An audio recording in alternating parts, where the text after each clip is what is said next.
How to use multicam editing in DaVinci Resolve. First of all, go to the Edit tab, import all your camera footage into the media pool, and make sure the clips are from the same event or scene. Next, select all the clips you want to use for your multicam sequence.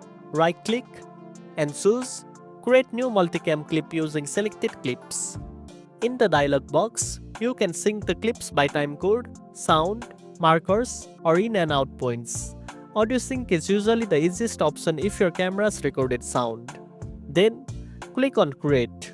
After the multicam clip is created, drag it into your timeline, just like a regular clip. Now, to enable multicam view and see your camera angles, use the keyboard shortcuts Alt+1 for angle 1, Alt+2 for angle 2, and so on to switch between angles in real time. If you want to add effects or apply color grading, do it directly on the multicam clip and the changes will apply to all angles consistently. Finally, once your multicam edit is complete, render the timeline as a single polished video with smooth transitions between the camera angles. And that's it. Now you know how to use multicam editing in DaVinci Resolve.